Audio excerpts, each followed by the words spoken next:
Aunque la gentuza se vista de morena, gentucita traidora aquí al Senado. Para eso sí fue muy buena, porque de otro modo no hubiera llegado la señora. Yo nunca le saco al debate. Aunque hagan señas obscenas, yo nunca le saco al debate. Quienes le sacan son los que tiran la piedra y esconden la mano. Yo estoy aquí para debatir y para decirles que es mentira lo que dicen. Porque yo soy médica y desde que yo estudiaba medicina, hice mi residencia y todos los años de ejercicio profesional, he visto cómo las citas en el IMSS, en el ISSSTE, en la Secretaría de Salud, en todos lados, tardaban hasta 2 años. Amiguitos, buenos días, buenas tardes, buenas noches, bienvenidos una vez más. Bueno, de hecho es la primera vez que grabamos el podcast de Antares Vázquez Alatorre. Senadora, ¿cómo está? Muy bien, muchas gracias, Beto. Pues aquí muy contenta de empezar esta forma de comunicación. Este primer episodio. Exacto. Introductorio. Para la audiencia que no la conoce, senadora, ¿cómo se llama usted? Empecemos por cómo se llama su nombre. Pues soy Antares Guadalupe Vázquez Alatorre. Guadalupe. Sí. ¿Por el 12 de diciembre nació el 12 de No, mi diciembre? mamá se llama María Guadalupe y entonces me pusieron el nombre de mi mamá. Aunque, pues bueno, yo en general siempre me han llamado nada más Antares. Soy conocida como Antares. ¿De cariño, cómo le dicen? Antares igual. Antares igual, ok. Así es. No, Lupita. En general, fíjate que me ha tocado que como es un nombre bastante peculiar y raro, pues la gente no sabe bien cómo decirme. Entonces todo el mundo me dice Antares. Antares. Sí. Ok. De hecho, estoy muy acostumbrada a que me digan, ¿cómo?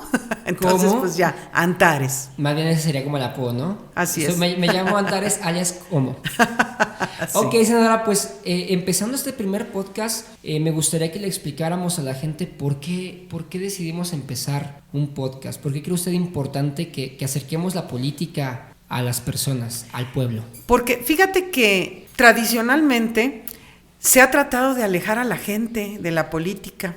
Y pues sería buena pregunta. Ahora sí que piensa mal y acertarás. ¿Por qué tener a la gente lejos de la política? Pues para que los políticos puedan hacer cosas a espaldas de la gente, ¿no? Pillos. Y al contrario, nosotros en la 4T lo que queremos es a la gente cerca de la política, porque la política nos afecta a todas y a todos. Entonces, hay mucha gente por ahí que escucho que no, yo no me meto en política, o de hecho, hasta en los chats familiares y todo eso, ¿no? Aquí está prohibido hablar de religión y de política. No, es que es muy bueno el debate, el poder estar escuchando. De hecho, la política es eso, la política es dialogar, es estar continuamente en comunicación y a ver qué piensas tú, qué pienso yo y cómo construimos, porque finalmente todas las políticas públicas nos afectan al 100% de las ciudadanas y ciudadanos, se toman para nosotros, entonces es importante que todas y todos sepamos. Suena muy maquiavélico, ¿no? Así como que suena como conspiranoico, a veces la gente como que no cree eso, pero realmente hay personas detrás moviendo los hilos para que la información no llegue al pueblo. Y de alguna manera el pueblo pues no tenga una reacción ante muchos actos de injusticia. Pero no me quiero adelantar, senadora. Oiga, ¿de dónde es usted?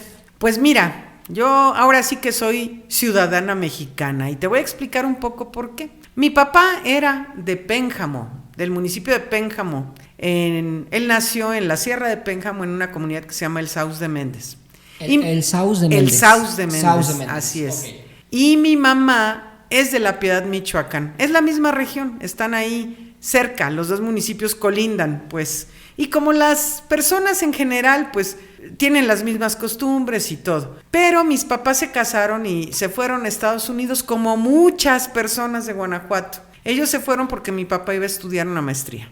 Okay. Y yo nací allá. Nací en Minneapolis, Minnesota. Oh, no sabía eso. Ah, sí. Qué padre. Como un montón de guanajuatenses, de decírtelo. Sí, con 2 nacionalidades. Pero afortunadamente, no, yo no tengo 2 porque ¿No? Cuando yo cumplí la mayoría de edad no existía la doble nacionalidad y yo renuncié a la nacionalidad estadounidense y soy mexicana. Porque déjame decirte que todas las personas, hijos o hijas de mexicanos que nazcan en el exterior en cualquier país, son mexicanos y nos llamamos mexicanos por nacimiento, así se llama la categoría legal. Entonces yo soy mexicana por nacimiento porque mis papás son mexicanos, ¿no? Entonces Pues en realidad no nací en México, pero he vivido prácticamente toda mi vida, casi toda mi vida aquí en el país, en diferentes estados. Ese ha sido interesante. Hay una frase de Chabela Vargas o de José Alfredo Jiménez, no me acuerdo de quién es, que dice que los mexicanos nacemos donde se nos pegue la chingada gana. Exactamente. Entonces, Aquí aplica así mero dicho. así es. Ok, a ver, platíquenos entonces de su papá. Ahorita nos va a platicar de su mamá. Su mamá se llamaba María Guadalupe. Mi mamá se llama María Guadalupe. María Guadalupe, así perdón. es. Y su papá, él era de Pénjamo. Así es. De Pénjamo, Guanajuato, ¿verdad? Mi papá se llamaba Nicolás. Nicolás. Y nació allí, en Pénjamo, Guanajuato, te digo, en la sierra de Pénjamo. Oiga, ¿y su papá tuvo que ver mucho en su formación política? Totalmente. Nosotras somos 3 hermanas, yo soy la mayor. El ejemplo de la familia. Sí, soy la mayor, pero Selene, mi hermana, es un año menor que yo, y Talía un año menor que Selene. Nacimos todas en junio, pero de años consecutivos. Y después nacieron los hombres. Nicolás, mi hermano, que ya murió, nació 2 años después de Talía, e Iván es el más chico, que él nació muchos años después, 8 años después de Nicolás. Entonces las mujeres somos las mayores, y mi papá incidió, porque las 3 hemos participado en política. Él incidió sin duda muchísimo en nuestra participación política, en acercar la política a la casa. En mi casa siempre se habló de política, y desde que yo tengo uso de razón sabíamos qué estaba pasando en el país, porque él nos contaba, y pues fuimos aprendiendo lo que se hace y viendo muchas cosas que nos indignaban, y eso ha motivado nuestra participación. Oiga, y por ejemplo, en el caso de su papá, ¿qué tan complicado fue para él salir adelante con los estudios, con su preparación, con la familia? O sea, quiero pensar que ustedes no nacieron en cuna de oro, tuvieron que batallar muchísimo de todo lo que hay ahora trabajando. Mira, mi papá efectivamente es de lo que antes se daba, de la movilidad social por educación, que la educación permitía eso, porque él nació en un rancho muy pobre, su familia no era rica. De hecho, mi papá comenzó a estudiar lo que antes se llamaba párvulos, que es como el equivalente al preescolar, a los 11 años. A los 11 años que mi abuela, por cierto, fue la que se empeñó en que fueran él y mi tío Ignacio, que eran los hermanitos más cercanos, que tenían 2 años de diferencia, mi papá 11, mi tío Ignacio 9 años, que se fueran a La Piedad a estudiar. Y empezaron a ir a la primaria en una escuela multigrado. En aquel entonces, cuando ellos eran niños, la mayoría de las escuelas eran multigrado. Y se fueron a La Piedad, Michoacán, a estudiar, y terminaron entre párvulos y la primaria en 3 años, porque así se podía. El maestro o la maestra iba viendo cómo iban avanzando los niños, les daba, pues ya terminaste el libro de primero, ahora te empiezas el de segundo, y así. Entonces él terminó y empezó ya la secundaria a la edad que normalmente terminamos todos, ¿verdad? Que es a los 15 años. Claro. Empezó la secundaria, a los 14 y piquito, comenzó la secundaria, pero ya se había ido, su hermano era sacerdote. Y vivía era de sus hermanos mayores. Mi papá era de los menores de la familia, eran familias muy grandes en aquel entonces, y era el que les podía dar alojamiento, porque en La Piedad quitaron la secundaria en aquel entonces porque no había matrícula. No había niños. Entonces se fueron a Zitácuaro con mi tío, el cura, y ahí vivían con él para hacer su secundaria. Terminó a los 17 años la secundaria, y su intención era seguir estudiando, y tenían muy pocas posibilidades porque no tenían dinero. Y no había preparatoria en ese entonces en Zitácuaro.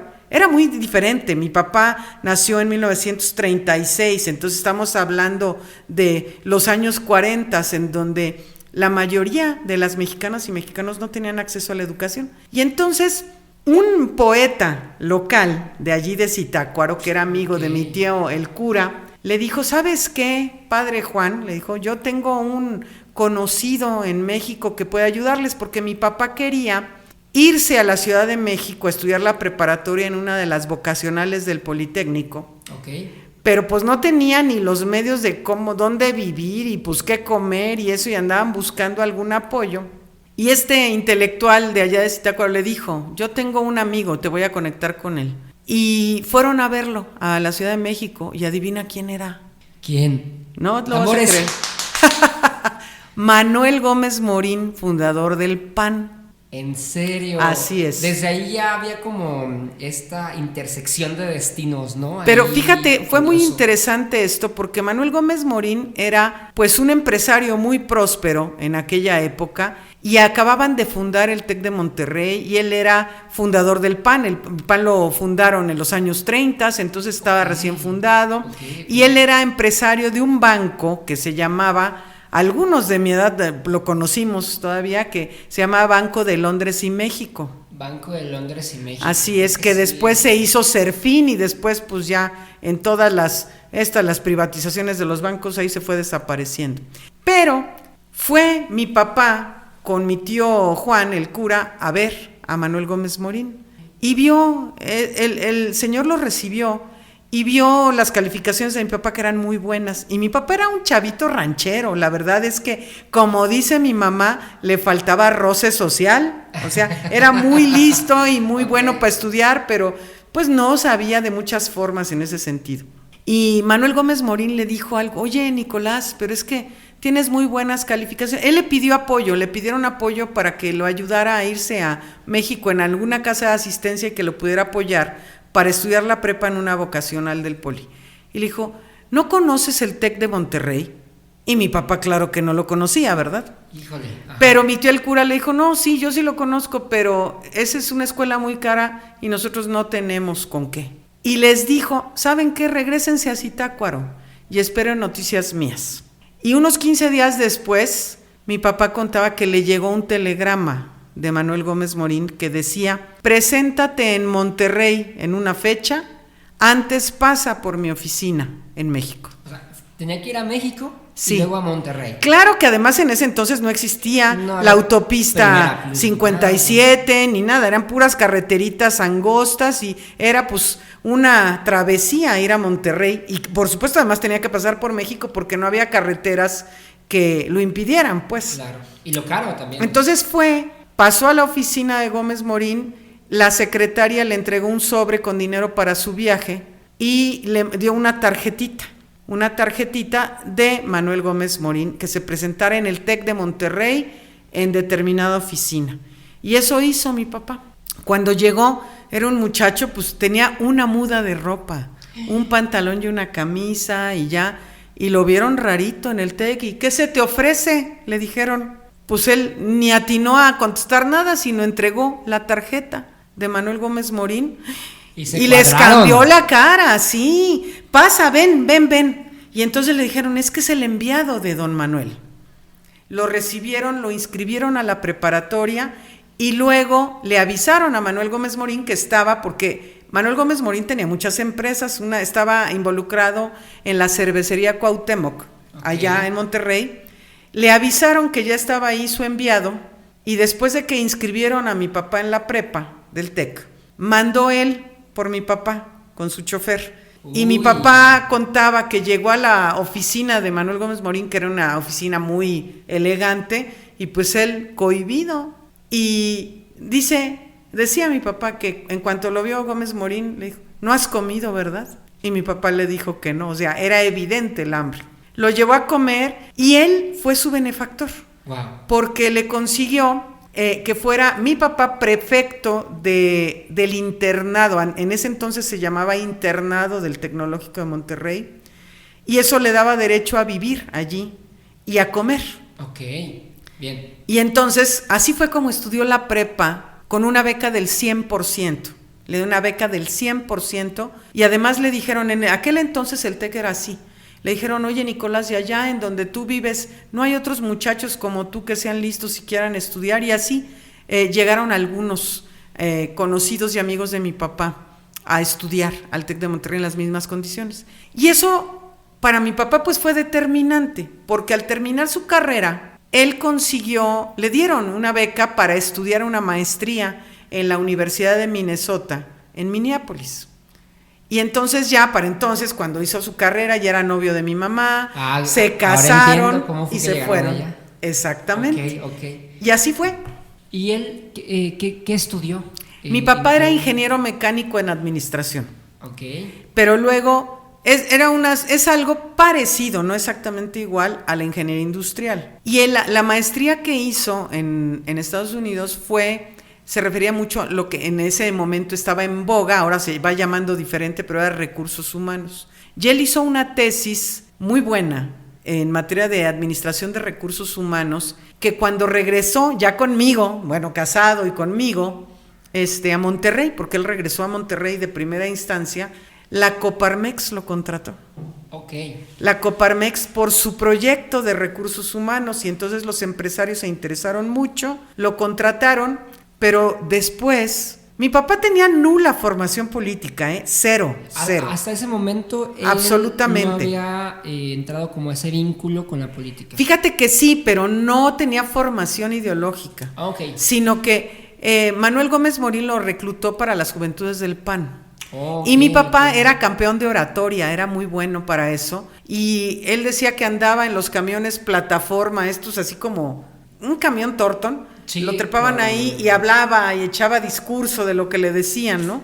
Okay. Pero como que él no sentía ahí eso. Total que después empezó a trabajar, por supuesto, en Coparmex, y salió un día en la televisión explicando su proyecto de recursos humanos, y lo vieron los del Sindicato Mexicano de Electricistas, que en ese entonces pues imperaba también en la Comisión Federal de Electricidad, y lo buscaron para irse a trabajar a CFE. Y en los años 70, ya cuando nosotras éramos pequeñas niñas, las mujeres, él lo contrataron en la Comisión Federal de Electricidad y les ayudó a organizar todo el área de recursos humanos en aquellos entonces. Bueno, yo creo que fue como a fines de los 60.